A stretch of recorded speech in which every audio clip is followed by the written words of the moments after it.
Hello, good morning everybody. कैसे हो सब तुम लोग? उम्मीद करते हैं अच्छे ही होंगे और हम भी ठीक ही हैं। तत्काल कोरोना काल में जैसा चल रहा है चलते रहना चाहिए। और आज जो है हम लोग स्टार्ट करेंगे स्टोक्स थ्योरम। काफ़ी बड़ा प्रूफ है और नहीं पता एक लेक्चर में होगा भी कि नहीं, फिर भी हम लोग इसको देखेंगे, हिम्मत करके आगे बढ़ेंगे। और स्टोक्स थ्योरम बेसिकली जो है लाइन इंटीग्रल को सरफेस इंटीग्रल में कन्वर्ट करता है। Stokes theorem basically line integral को सरफेस इंटीग्रल में कन्वर्ट करता है। मतलब ये लाइन इंटीग्रल और सरफेस इंटीग्रल के बीच का रिलेशन है स्टोक्स थ्योरम के अनुसार। स्टेटमेंट, इसके बाद इसका कुछ हम लोग डिराइव करेंगे और उसके बाद इसका प्रूफ में एंट्री करेंगे। तो सबसे पहले स्टेटमेंट जो है काफ़ी अच्छी तरह समझना जरूरी है। बेसिक आइडिया तो यही है कि लाइन इंटीग्रल को हम लोग सरफेस इंटीग्रल में कन्वर्ट करते हैं, लेकिन इसका जो स्टेटमेंट है जरा सा बढ़िया से देखा जाए। लेक्चर 1 है ये स्टोक्स थ्योरम का। एस कोई piecewise smooth open surface है।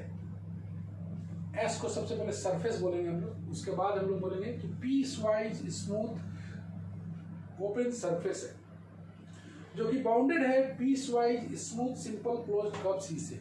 मतलब स्टार्टिंग में हम लोग ऐसे ही रखें, एस एक सरफेस है जिसका बाउंड्री सी है, जो कि बाउंडेड बाय, एस जो है ना bounded by simple close curve C के साथ है। Bounded by piecewise smooth simple closed curve C. Done. S कोई सरफेस है, सरफेस का मतलब पीस वाइज स्मूथ सरफेस, और जिसका boundary piecewise smooth closed curve C है। Piecewise smooth simple closed curve C है। Done. Function F कोई function of x Y Z है, वो कंटिन्यूअस वेक्टर फंक्शन है। मतलब एफ एक कंटिन्यूअस वेक्टर फंक्शन है, साथ में उसका फर्स्ट ऑर्डर पार्शियल डेरिवेटिव भी कंटिन्यूअस है। मतलब which has first continuous first partial derivative in a region of space which contains S. वैसे रीजन में जो कंटेन कर रहा है किसको, एस को, इन द इंटीरियर, एस को इंटीरियर को। फिर एक बार देखो इसका डेफिनेशन, बार बार इसका जो स्टेटमेंट है उसको बार बार देखा जाए। एस कोई सिंपल क्लोज्ड कर्व है, सिंपल क्लोज सरफेस है, simple piecewise smooth open surface है, bounded by a piecewise smooth simple close curve C. इतना क्लियर? एस एक सरफेस है जिसका बाउंड्री सी है। Function of x Y Z एक vector function है, एक कंटिन्यूअस वेक्टर फंक्शन है जिसका फर्स्ट ऑर्डर पार्शियल डेरिवेटिव भी कंटिन्यूअस है। कंटिन्यूअस है first partial in a region, कहां पर कंटिन्यूअस है? In a region of space. In a region of space मतलब स्पेस के किसी रीजन में, स्पेस में कई सारे रीजन्स हैं, स्पेस के किसी रीजन में, और जो कंटेन कर रहा है वैसा रीजन जो कंटेन कर रहा है किसको, एस को। कहां पर कंटिन्यूअस है? तो स्पेस के किसी रीजन में, और रीजन जो है वो कंटेन कर रहा है किसको, एस को। ऐसे करके दिमाग में रखो। In the interior then line integral F dot D R close curve C है, तुम दिखाई दे रहा होगा close curve C, line integral F dot D R. इसका कन्वर्जन हो रहा है किसमें, सरफेस इंटीग्रल में, del cross F dot N D S. ये कर्ल एफ है, curl F dot N D S. Curl F dot, इसको हम लोग ऐसे करके भी लिखते हैं, एन डी एस को डी एस भी लिखते हैं। अगर कर्ल लिख लेते हैं तो यहाँ पर डी एस भी लिखा जा सकता है। Where C is the traverse in positive direction, जहां पर C का जो डायरेक्शन है वो पॉजिटिव है। C जो घूम रहा है, बाउंड्री उसका जो है सिंपल क्लोज कर्व का, वो पॉजिटिव डायरेक्शन में, ट्रैवर्स इन पॉजिटिव डायरेक्शन। ये हो गया स्टेटमेंट। और इसका अनदर स्टेटमेंट जो है ना वो भी अच्छा है, उसको भी देख सकते हो। The line integral of the tangential component, इसको बोलते हैं हम लोग tangential component. The line integral of the tangential component of vector f taken around a simple closed curve C, इसको बोलते हैं लाइन इंटीग्रल ऑफ किसका, टेंजेंशियल कंपोनेंट ऑफ वेक्टर। इसको बोलते हैं tangential component of vector taken around a simple closed curve C। वो बराबर होगा सरफेस इंटीग्रल के, किसका surface integral, of the normal component of the curl F. of the normal component of the curl f taken around the surface S. Simply बोले C as its boundary, तुम जान रहे हो surface S का boundary C है, तुम simply otherwise में सीखो line integral around C is equal to surface integral of किसका del cross F dot NDS taken around the C as its boundary. ये है स्टोक्स थ्योरम का स्टार्टिंग। तो स्टेटमेंट को बार बार पढ़ा जाए, ये स्टेटमेंट से ही बहुत सारा काम होगा। नाउ हम लोग को अगला काम करना है, इसका थोड़ा सा डिराइव करेंगे हम लोग, उसके बाद इसके प्रूफ में मूव करेंगे। लिखिए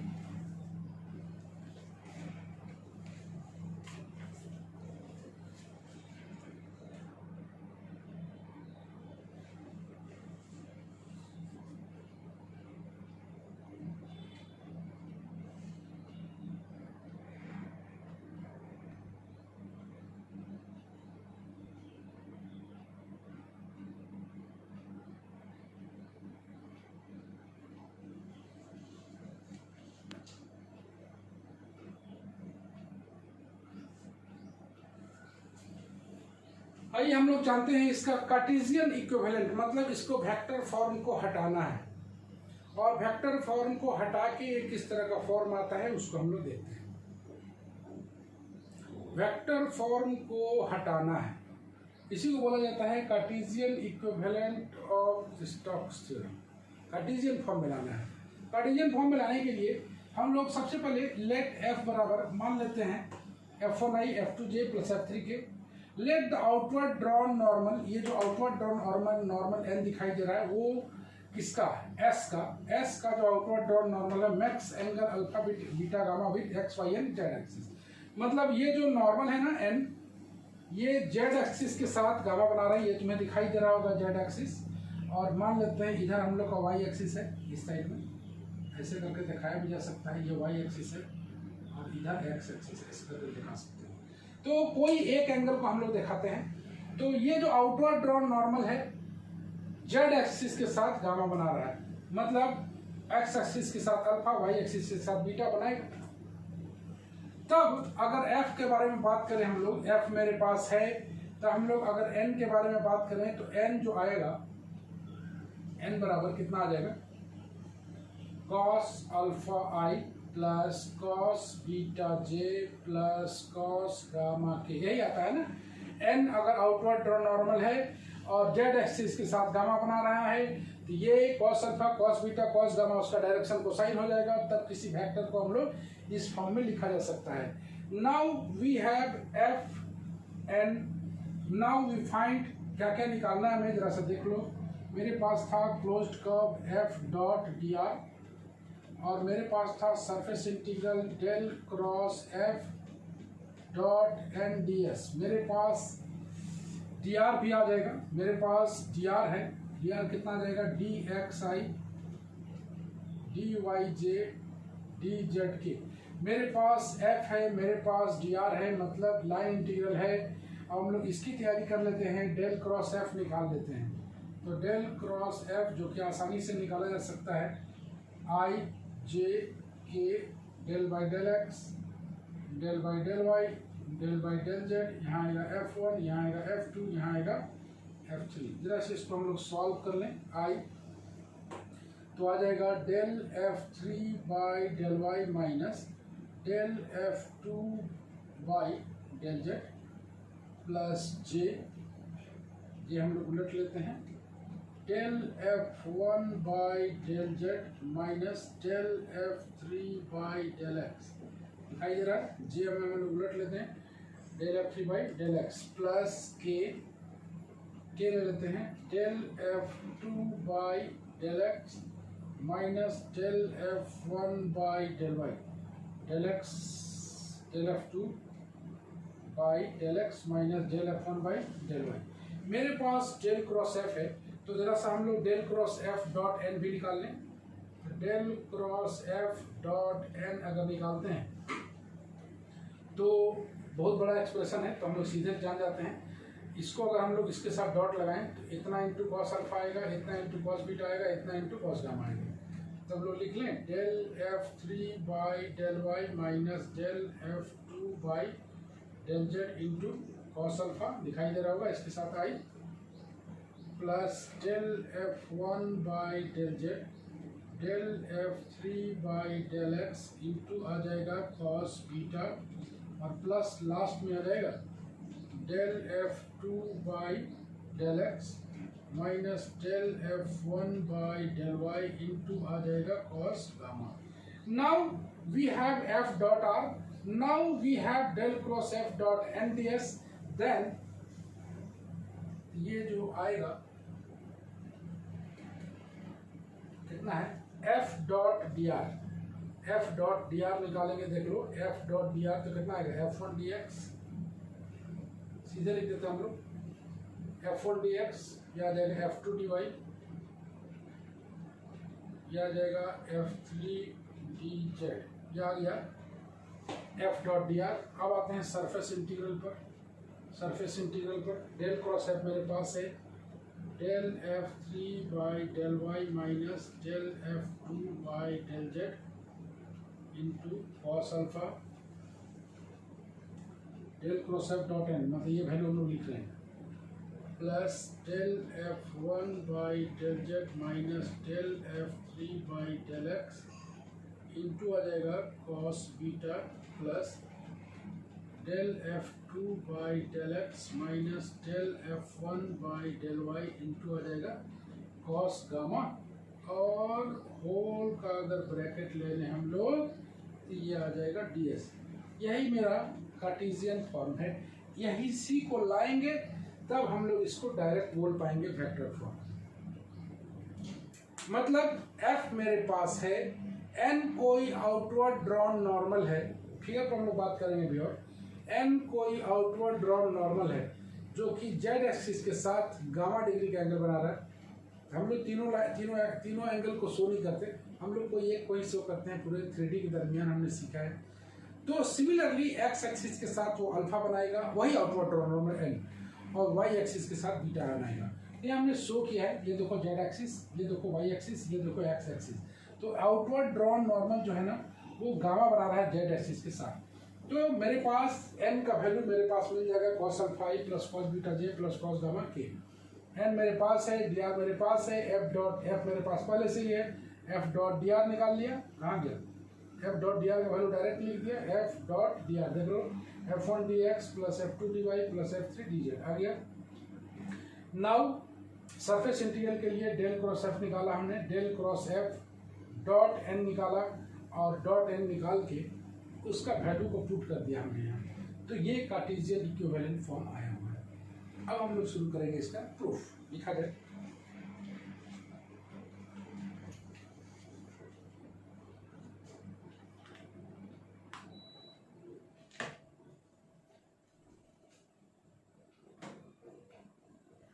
दिख रहा है?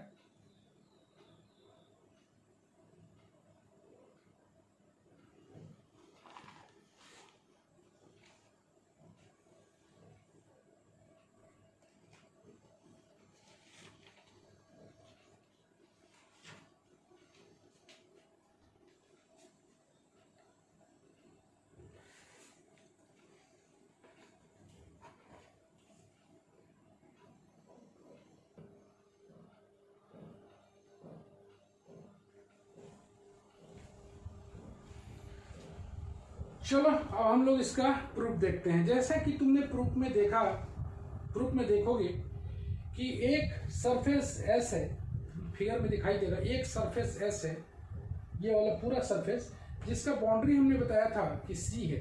एस जो सरफेस है, कोई स्पेस कई सारे रीजन्स में है, उसका रीजन एस है, उसका रीजन है, और वो रीजन एस को कंटेन कर रहा है। मतलब एस एक सरफेस लेना है जिसका बाउंड्री सी है, जो कि इस डायरेक्शन में मूव कर रहा है, ओके। और इसका orthogonal projection x y plane पर है। इस सरफेस का ऑर्थोगोनल प्रोजेक्शन, ये परपेंडिकुलर है sir, orthogonal projection x y plane पर है, जिसको हम लोग आर बोले हैं, और जिसका बाउंड्री टाउ है, जिसका बाउंड्री टाउ। इस ds में इस s का छोटा सा पोर्शन ds है, ds का कोई पॉइंट p है, एस का कोई छोटा सा पोर्शन ds है, ds के किसी पॉइंट पर ये जो n है ना आउटवर्ड ड्रॉन नॉर्मल है जो कि जेड एक्सिस के साथ गामा डिग्री का एंगल बना रहा है। बस इतना ही सीखना है। ऑब्वियसली जेड एक्सिस दिखाए हैं तो यहाँ वाई एक्सिस, यहाँ x axis, no problem. S is the surface which is such that, S इस तरह का सरफेस लिया गया है कि जिससे उसका projection on x Y z plane, x Y z, x y y z and z x plane, इसका प्रोजेक्शन एक्स वाई प्लेन पर जो कि तुमको दिखाई दे रहा है, वाई जेड और जेड एक्स तुमको दिखाई नहीं दे रहा है, और regions bounded by simple closed curve, जिसका रीजन को बाउंड किया गया है सिंपल क्लोज्ड कर्व के द्वारा। Suppose S can be represented as, अगर एक्स वाई को ले रहे हैं तो हम लोग जेड बराबर लेंगे, एक्स जेड को ले रहे हैं मतलब एक्स जेड इसको ले रहे हैं तो हम लोग वाई लेंगे, और इसको जेड वाई ले रहे हैं तो हम लोग एक्स लेंगे। तो कोई एक हम लोग जेड बराबर फंक्शन ऑफ एक्स वाई लेके चलेंगे, क्योंकि प्रोजेक्शन हम लोग कहाँ डाले हैं, एक्स वाई प्लेन। फिर एक बार देखें, S is the surface which is such that, S एक ऐसा सरफेस लिया गया है such that its projection on x y y z and z x plane, जिसका प्रोजेक्शन एक्स वाई प्लेन पर, वाई जेड प्लेन पर, जेड एक्स प्लेन पर, are the region bounded by simple closed curve, जिसका regions को bounded किया गया simple closed curve C के द्वारा। तब एस को हम लोग रिप्रेजेंट करेंगे, अगर एक्स वाई प्लेन है तो जेड बोलेंगे, एक्स जेड प्लेन है तो वाई बोलेंगे, एक्स वाई प्लेन है तो एक्स, जेड वाई प्लेन है तो एक्स बोलेंगे।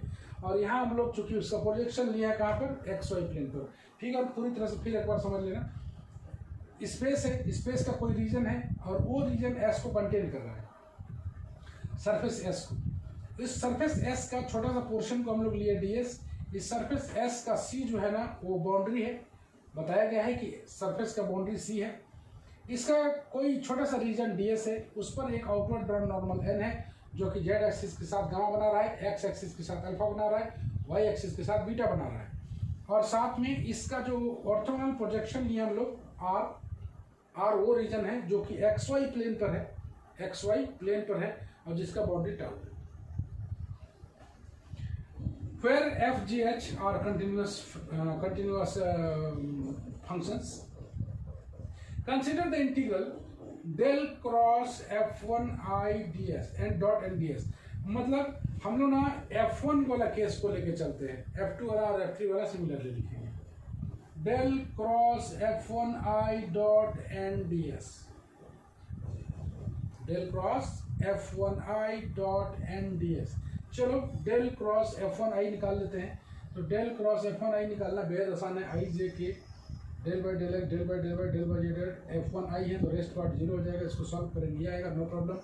डॉट के साथ n लगाएंगे, डेल क्रॉस f1i मेरे पास है, डॉट n लगा दिया तो इस तरह का आएगा। अब यहाँ से थोड़ा एक्सप्लेनेशन सिखा देते हैं यहाँ पर कि हमने j डॉट n का अगर वैल्यू निकालें, मॉड n, और इस दोनों के बीच के एंगल अगर बात करें तो n और j मतलब ये, तो कौन सा एंगल बनाएगा, बीटा बनाएगा।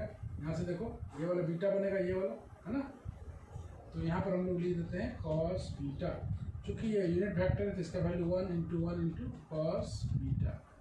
उसी तरह से k डॉट n को निकालोगे तो मॉड n, और साथ में n और k के बीच कौन सा एंगल बन रहा है तो बोलेंगे हम लोग ये वाला, देख रहे हो ना, cos gamma, 1 into cos gamma बराबर cos गामा, डन। तो j डॉट n की जगह cos beta, k dot n की जगह cos गामा, मेरे पास del cross f1i dot n का वैल्यू है, इसको हमने पुट कर दिया।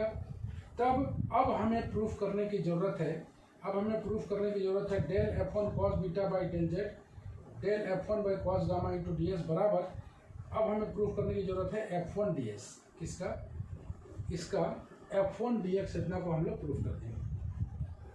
मतलब स्टार्टिंग में तुमको बताना है कि फिगर के बारे में थोड़ा सा,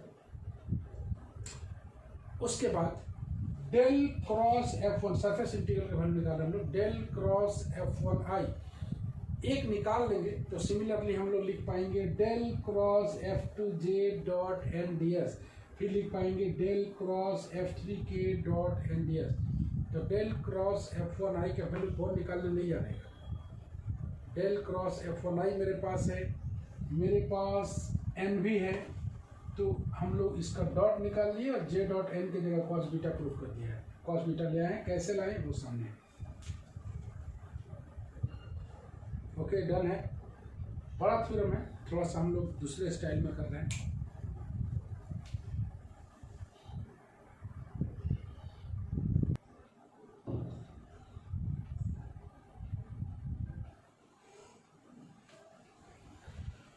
चलो हम लोग इसको आगे मूव करते हैं और देखते हैं हम लोग कि आर कोई ऑर्थोगोनल प्रोजेक्शन है। पहले बताए थे आर कोई ऑर्थोगोनल प्रोजेक्शन है किसका, तो एस का। ऑन कहाँ पर, एक्स वाई प्लेन पर, जिसका बाउंड्री टी है और उस ऑर्थोगोनल प्रोजेक्शन को हम लोग आर से रिप्रेजेंट किए हैं। ओके, तो let R be the orthogonal projection of S on x y plane, let tau be its boundary, T नहीं है टाउ है, tau be its boundary. Using z बराबर एफ एक्स वाई, हमने एक ही प्रोजेक्शन डाला है एक्स वाई प्लेन पर, 1 bye 1 डालते हैं हम लोग, तो एक ही प्रोजेक्शन पर हम लोग लेके चल रहे हैं। तो जेड बराबर f of x y of S can be taken as, तो f1 x y z dx, यहाँ तुम देख रहे होगे f1 x y z function क्या है, x y z का फंक्शन, तो यही निकाल रहे हैं function x y z dx। इसको z के स्थान पर रख दिया जाए f ऑफ एक्स वाई, और जैसे z बराबर f ऑफ एक्स वाई डालते हो तो यहाँ पर ये c क्लोज्ड का हट के, जो प्रोजेक्शन ले लिया हम लोग, तो वहाँ पर लिखना पड़ेगा हम लोग को टाउ, तो वहाँ पर लिखना पड़ेगा हम लोग को टाउ, टाउ लिख दिया। जैसे z बराबर एफ ऑफ एक्स वाई डालोगे ये क्लोज सी हट जाएगा, यहाँ पर आ जाएगा टाउ। अब ये आ जाएगा function of x y f1 x y D x, plus इसको लिख सकते हैं 0 into d y, 0 into d y, और 0 इंटू डी वाई लिखोगे तो बाय ग्रीन्स थ्योरम से, बाय ग्रीन्स थ्योरम हम लोग बताए थे ना, M d x plus N d Y, तो वहाँ से हम लोग लिख सकते हैं इसको सरफेस इंटीग्रल के रूप में। सरफेस इंटीग्रल में यहाँ पर आर आ जाएगा, चूंकि ऑर्थोगोनल प्रोजेक्शन आ रहा है, del F1 by del Y D x D y, कहाँ से, तो बाय ग्रीन्स थ्योरम से। ग्रीन्स थ्योरम हमने पढ़ा था, एक बार रिमाइंड कर लो ग्रीन्स थ्योरम, तो ये तुरंत लिखा जाएगा। मतलब इसको लाइन इंटीग्रल को कन्वर्ट कर देना है सरफेस इंटीग्रल में बाय ग्रीन्स थ्योरम, लेकिन बाहर में आ जाएगा माइनस, बताए थे ग्रीन्स थ्योरम में बाहर में माइनस लगेगा। ऑब्वियसली इतना लिखने के बाद ये point to be noted, very important point है, by Green's theorem del F1 by del Y D x D Y आ गया। अब हम लोग को करना क्या है कि now del F1 del Y D x D Y, तो z का फंक्शन यहाँ पर नहीं है, तो z का फंक्शन नहीं है मतलब यहाँ पर आ जाएगा z की जगह पर क्या आ जाएगा, फंक्शन ऑफ एक्स वाई। इस F1y को हम लोग को निकालना है वैल्यू, तो F1 x y z होना चाहिए, तो विथ रेस्पेक्ट टू y लिए हैं तो हम लोग z की जगह पुट कर देंगे फंक्शन ऑफ एक्स वाई। इतना काम तो करोगे, मतलब हम लोग को इसका वैल्यू को निकाल लेना है और निकाल के पुट करना है।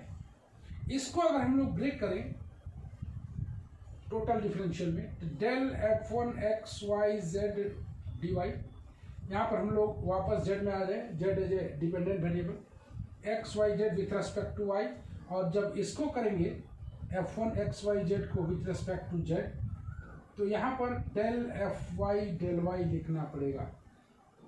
समझ में आ रहा है? इसको हम लोग और भी एग्जांपल के द्वारा समझाएंगे, लेकिन अभी नहीं, बाद में, क्योंकि बड़ा थ्योरम है, पहले कंप्लीट करेंगे। डेल F1 इसको हम लोग लिख सकते हैं del F1 x Y z by del Y, del F1 x Y z, मतलब जेड को फिर अगर हम लोग डिफ्रेंशिएट करेंगे तो यहाँ पर del F by del y लिखना पड़ेगा, विथ रेस्पेक्ट टू वाई ही तो कर रहे हैं। तब इसका वैल्यू जो आया F1 x Y z d x का वैल्यू आया del F1 by del y, इसका जो वैल्यू आया अब वापस हम लोग F1 के रूप में लिख दिए, इसको F1 के रूप में लिख दिए, ये del F by del y अपनी जगह पर है। ये जब function of x Y Z है ये, तो हम लोग F1 सीधे लिख देंगे।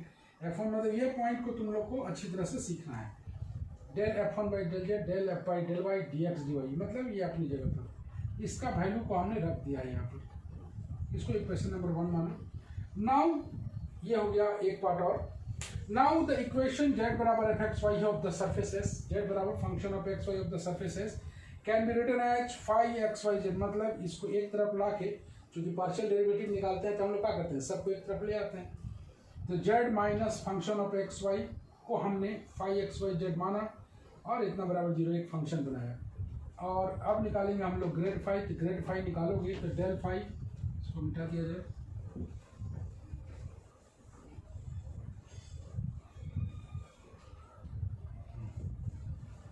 ग्रेड फाई निकालना बहुत ही आसान काम है, देख लो। ग्रेड फाई मतलब डेल फाई मतलब I del by del X, J del by del Y, K del by del Z, phi का वैल्यू यही है ना, I del by del X plus J del by del Y plus K del by del Z into phi of x Y Z कहाँ है, बराबर है तुम्हारे पास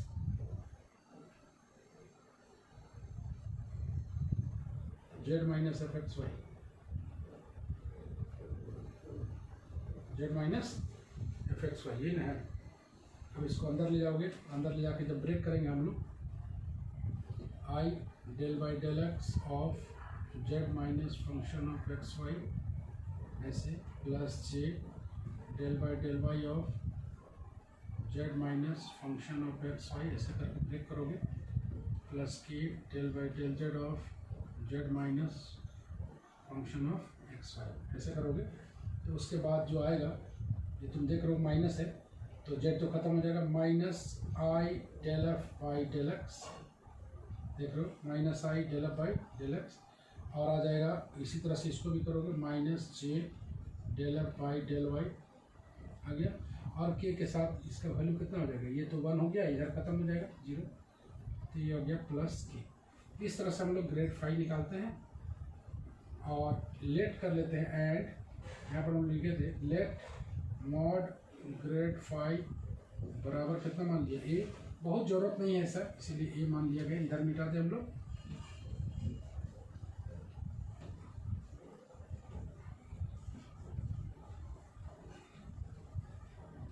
मेरे पास ग्रेड फाई है, मेरे पास मॉड ग्रेड फाई है, एन है, तो हम लोग एन बराबर हम लोग लिख लेते हैं plus minus grad phi by A, मतलब एन बराबर हम लोग जानते हैं grad phi by mod grad phi, तो हम लोग उसको हम लोग ए के रूप में लिखे हैं, grad phi mod grad phi है ना।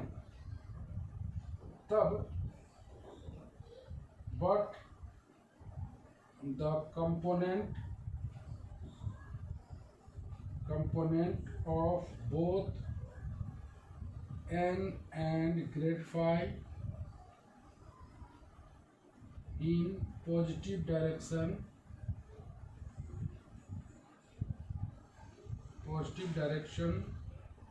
therefore n बराबर ले लेंगे हम लोग grad phi by a, plus में ले लेंगे है ना, माइनस साइन को नेग्लेक्ट कर देंगे, पॉजिटिव डायरेक्शन है इसीलिए, और cos alpha I cos beta J cos gamma के बराबर वैल्यू पुट कर दिया जाए इसका, निकल चुका है एन, तो आ जाएगा -1 बाई ए, ग्रेड फाई का वैल्यू डाल रहे हैं इसमें, एन के स्थान पर आ गया cos alpha I cos beta J cos gamma K, grad phi का वैल्यू डाल रहे हैं -1 by A del F by del X I -1 by A del F by del Y J plus 1 by A K, मतलब grade phi का जो value है उसमें यहाँ पर डाल दिए, यहाँ से है ना, इधर डाल दिए एन, इधर डाल दिए ग्रेड फाई। अब इक्वेट करेंगे तो cos अल्फा का वैल्यू आ जाएगा -1 by A del F by del x, cos beta का वैल्यू आ जाएगा -1 by A del F by del y, और cos गामा का वैल्यू आ जाएगा 1 बाई ए। डी एस बराबर मेरे पास है d x D Y by cos gamma मेरे पास है, हम लोग वैल्यू पुट कर दें, किसका वैल्यू गामा का, तो गामा का वैल्यू कितना है 1 बाई ए, यहाँ से डाल देते हैं हम लोग, तो ये आ जाएगा D x D Y by A, यहाँ से वैल्यू डाल दिए D x D Y by cos gamma को 1 बाई ए डालना है, 1 बाई ए, तो ये आ जाएगा a d x D y, मतलब डी एस का जगह वैल्यू हम लोग के पास है। अब हम लोग देख लो इतना बढ़िया से, मेरे पास ग्रेड फाई निकाले हम लोग, मॉड ग्रेड फाई बहुत ज़रूरत नहीं है तो हम लोग ए मान लिए हैं, उसका मॉड भी निकाला जा सकता है, इसका मॉडुलस। मेरे पास n का वैल्यू मेरे पास है, इसमें से माइनस साइन को रिमूव कर देना है। क्या रिमूव करना बता दिए, n का वैल्यू डाल दिए, ग्रेटिफाई का वैल्यू डाल के इक्वेट कर दिए, cos alpha cos beta cos gamma निकाल लिए, और ds का वैल्यू मेरे पास dx dy by cos gamma होता है, तो कॉस गामा का वैल्यू को पुट कर देना है। फाइनली ds बराबर a dx dy खत्म है। Very very long theorem. Now s del f1 by del z cos beta del f1 by del y cos gamma into ds बराबर आया हुआ है r del f1 by del z, यहाँ जाएगा minus 1 by a del f by del y minus del f1 by del y into 1 by a dx dy का value मेरे पास है dx dy a dx dy A d x D value put कर दिया। और अब इसे अगर हम लोग सॉल्व करते हैं तो आता है R del F one by del Y, A cancel हो जाएगा, plus del F one by del Z, ये वाला पहले लिए हम लोग, del F one by del Y, del F by del Z, del F by del Y, ये into D x D Y आ गया। मिटा दिया जाए इधर,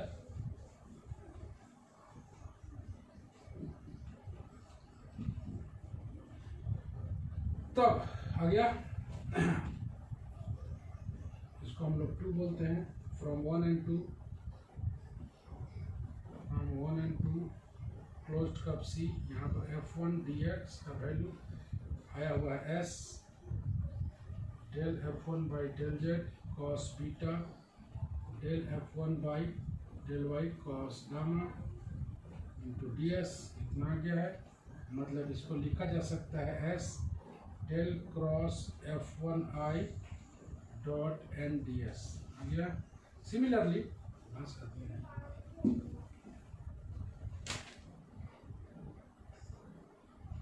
similarly by projection on other coordinate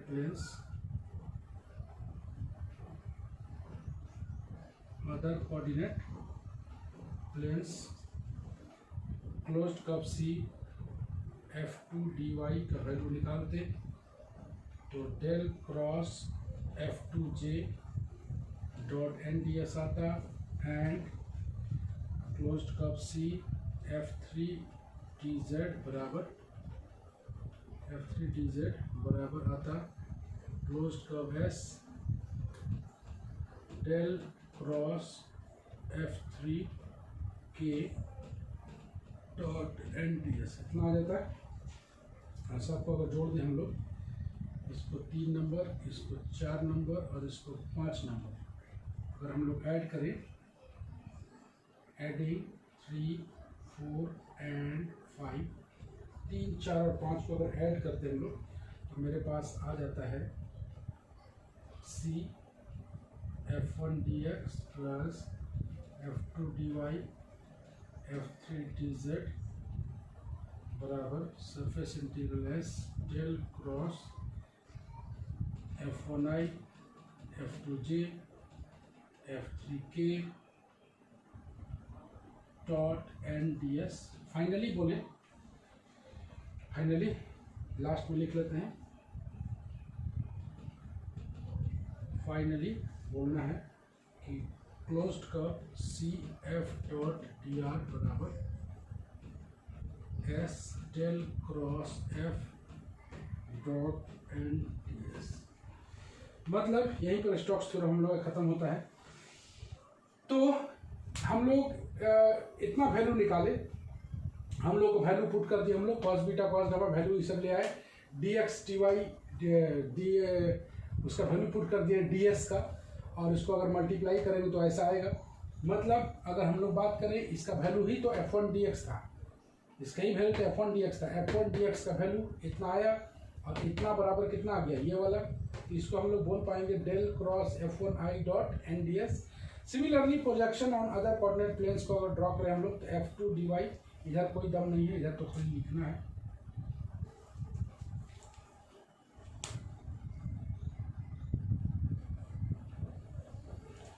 इधर कोई दिक्कत नहीं है। F2dy सिमिलरली लिखोगे del cross F2j dot NDS F3dz, ये 3 है, डेल क्रॉस ये आ जाएगा F3k डॉट NDS। अब तीनों को हम लोग जोड़ते हैं, F1dx F2dy F3dz अगर जोड़ेंगे तो del cross F1i plus F2j plus F3k dot NDS आएगा। इसी को हम लोग क्या बोले थे, F डॉट dr, इसी को बोले थे हम लोग del cross F dot NDS। इस पूरे स्टोक्स थ्योरम को 3 पार्ट में बांटा जाए। पहला पार्ट जो था कार्टेशियन इक्विवेलेंट, वहां से हम लोग आगे बढ़े।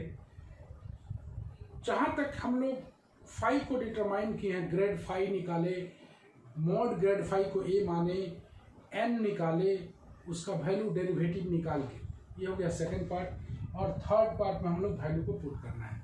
ऐसे करके हम लोग स्टोक्स थ्योरम को देखते हैं। थोड़ा लंबा है, 1-2 बार देखना पड़ेगा, तब जाके क्लियरिटी आएगा। नेक्स्ट क्लास में इसका हम लोग कोई प्रॉब्लम होगा तो उसको बताएंगे, और बड़ा लग रहा होगा तो और छोटा करने का प्रयास करेंगे, और कुछ कॉम्पैक्ट फॉर्म करेंगे, और इसके बाद हम लोग स्टार्ट करेंगे स्टोक्स थ्योरम का वेरिफिकेशन, जो कि आखिरी सेगमेंट होगा वेक्टर कैलकुलस का। आज के लिए बस इतना ही। थोड़ा सा बड़ा थ्योरम था, उसको निपटाना बड़ा कम में समेटना बड़ा दिक्कत लगता है। ये बहुत बड़ा थ्योरम है, क्लास में तो 1.5 घंटा लग जाता है, यहाँ पर तो हम लोग आधा घंटा में बनाना पड़ता है। ओके, तो आज हम लोग इतना ही, मिलते हैं हम लोग नेक्स्ट लेक्चर में। Bye bye.